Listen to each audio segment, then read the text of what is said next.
Hello বন্ধুরা, welcome to my channel Way of Aspirants. আশা করি সবাই ভালো আছো। আজকে আমি এই ভিডিওতে কথা বলতে চলেছি ইন্ডিয়ান পোস্ট জিডিএসের রিকোয়ারমেন্টের ব্যাপারে। মেনলি রিকোয়ারমেন্টের ব্যাপারে হয়তো তোমরা জেনেই গেছো কত কি ভ্যাকান্সি আছে। তো আজকে মেনলি যে ব্যাপারে কথা বলবো সেটা হচ্ছে সিলেকশন প্রসেস। এখানে ওভারঅল আমরা জানি যে সিলেকশন প্রসেস, এখানে কোনো এক্সাম হবে না ফার্স্ট। তো সিলেকশন প্রসেস যেটা হবে কিসের ভিত্তিতে করা হবে এবং কারা কারা সিলেক্ট এখানে হতে পারে সেই ব্যাপারেই আজকে আমি ওভারঅল ভিডিওতে কথা বলবো। তো আপনার যদি ইন্টারেস্ট থাকে জিডিএসের ব্যাপারে তো অবশ্যই ভিডিওটা দেখুন, আর এখানে ইনফরমেশন আপনি পাবেন যে সিলেকশন প্রসেসের ব্যাপারে। তো এখানে এটা অফিসিয়াল নোটিফিকেশন আমি ওপেন করে নিয়েছি, সিলেকশন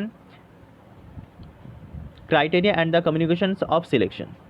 তো সিলেকশনসের ব্যাপারে এখানে টোটাল ডিসকাস করা আছে। তো ফার্স্ট যেটা পয়েন্ট এখানে আমরা দেখব সেটা হচ্ছে selection will be made as per the system generated merit list based on the merit position of the candidate and preference of the post submitted. তো ফার্স্ট পয়েন্ট এখানে বলা হচ্ছে যে এখানে যে মেরিট লিস্টটা তৈরি করা হবে, অর্থাৎ যাদেরকে শর্ট লিস্ট করা হবে, মেরিট লিস্টে যাদের নাম তোলা হবে, সেটা কিসের ওপর ডিপেন্ড করবে। ফার্স্ট যেটা ডিপেন্ড করবে সেটা হচ্ছে 10th স্ট্যান্ডার্ডের মার্কসের ওপর, সেটার ব্যাপারে আমি পরে কথা বলবো। আর তারপরে যেটা মেন ইম্পর্টেন্ট ডিপেন্ড করবে সেটা হচ্ছে প্রেফারেন্স পোস্ট। যখনই আপনারা ফর্ম ফিল আপ করেছেন তো তখন ওখানে আপনি দেখেন যে একটা প্রেফারেন্স পোস্ট দিতে হচ্ছে, কোন এরিয়ার মধ্যে আপনি কাজটা করতে চান। তো সেই পোস্টের ওপর অন্য যে সকল ক্যান্ডিডেটরা অ্যাপ্লাই করেছে তো তাদের ওপরে একটা মেরিট লিস্ট তৈরি করা হবে। সাপোজ একটা পোস্টের ওপর 100 জন অ্যাপ্লাই করেছে এবং তাদের মার্কস কম আছে, তো সেখানে যে হিসাবে ভ্যাকান্সি থাকবে সেই হিসাবেই সেখানে একটা মেরিট লিস্ট তৈরি করা হবে যাদের সবথেকে বেশি মার্কস থাকবে। তো হয়তো আপনি যেখানে অ্যাপ্লাই করেছেন সেখানে যারা অ্যাপ্লাই করছে তাদের মার্কস কম আছে, তো আপনার মার্কসও যদি কম থাকে সেই হিসাবে আপনি চান্স পাবেন। এখানে এমন কোনো ব্যাপার নয় যে আপনার মার্কস 95% আপ হতে হবে তারপরেই আপনি পাবেন, কারণ এখানে ডিপেন্ড করছে আপনি কোন এরিয়াতে করছেন এবং সেই এরিয়াতে কতগুলো ক্যান্ডিডেট ওখানে অ্যাপ্লাই করছে এবং তাদের মার্কস কেমন আছে।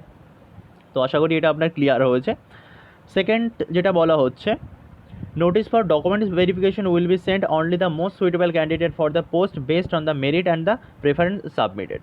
তাহলে সবাইকে যারা যারা মেরিট লিস্টে আসবে তাদের মধ্যে যারা সুইটেবল হবে তাদেরকেই শুধুমাত্র ডকুমেন্টস ভেরিফিকেশনের জন্য বলা হবে, অর্থাৎ তাদের ডকুমেন্টস ভেরিফিকেশন করানো হবে। ওকে, তারপর এখানে যেটা বলা হচ্ছে থার্ড পয়েন্টে, professionally selected candidate while the attending the documents verification the candidate has to come along with the original। তো যখনই ওকে মানে ক্যান্ডিডেটকে ডাকা হবে ডকুমেন্টস ভেরিফিকেশনের জন্য তো তখন তাকে অরিজিনাল ডকুমেন্টসগুলো সাথে নিয়ে যেতে হবে, এটা এখানে বলা হয়েছে। ফোর্থ পয়েন্ট অতটা ইম্পর্টেন্ট নয়, আমরা এবার ফিফথ পয়েন্টে যাব যেটা ইম্পর্টেন্ট। নো ওয়েট গেট will be given for the higher educational qualification. মানে এখানে যাদের 12th স্ট্যান্ডার্ড বা গ্র্যাজুয়েশনের মার্কসটা ভ্যারি করবে না এখানে সিলেকশনের জন্য। Only the marks obtain in 10th standard of approved board generated to percentage to accuracy of 4 decimals will be criteria for finalization the selection. তাহলে 10th স্ট্যান্ডার্ডের যে মার্কস থাকবে তার উপরেই ডিপেন্ড করে এখানে সিলেকশন প্রসেসটা রান করানো হবে। ওকে, 6 নম্বর পয়েন্ট এখানে বলা হচ্ছে for applicants with marks their total marks will be worked out by the taking into account of the mark obtained in the compulsory and optional subject। তাহলে যারা টোটাল মার্কসের উপরে ফিল করেছে, ফর্ম ফিল আপ করেছে, তাদের total marks যেটা আছে ওর ভিত্তিতেই এখানে মেরিট লিস্টটা তৈরি করা হবে।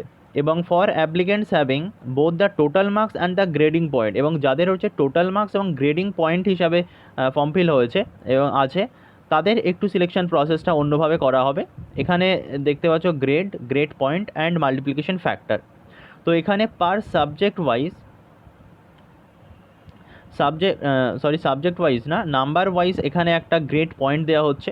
লাইক কেউ হিস্ট্রিতে 80 পেয়েছে, কেউ লাইফ সায়েন্সে 90 পেয়েছে, তো এই হিসাবে একটা পয়েন্ট এখানে দেওয়া হবে গ্রেড পয়েন্ট।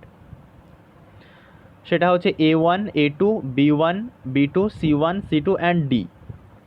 1 2 3 4 5 6 7টা ভাগে ভাগ করা হয়েছে মার্কসের ওপর ডিপেন্ড করে, যেটা হচ্ছে গ্রেড পয়েন্ট, যেটা মার্কশিটে উল্লেখ থাকবে কত কি গ্রেড পার সাবজেক্ট ওয়াইজ।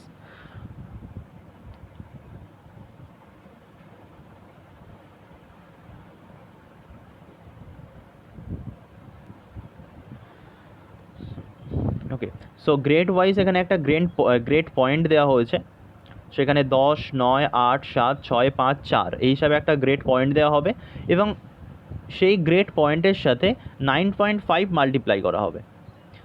ওভারঅল এবার যেগুলো সাবজেক্ট আছে সব সাবজেক্টের একটা গ্রেড পয়েন্ট দেওয়া হলো, তাহলে সেই গ্রেড পয়েন্টের সাথে 9.5 মাল্টিপ্লাই করা হলো।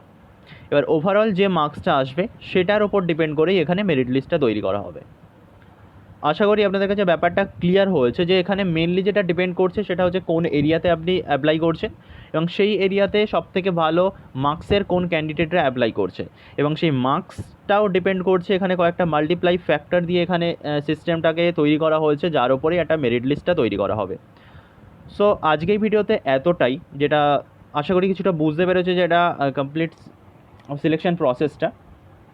তো নেক্সট ভিডিওতে আমি আরও কিছু ইনফরমেশান নিয়ে আসবো ইন্ডিয়ান পোস্টের ব্যাপারে, যেখানে টোটাল ওয়ার্ক এখানে কি করতে হবে আপনাদেরকে সেই ব্যাপারে কথা বলবো। তো ভিডিওটা যদি ভালো লেগে থাকে অবশ্যই লাইক করবেন, শেয়ার করবেন, সাবস্ক্রাইব করবেন। Thank you for watching my video.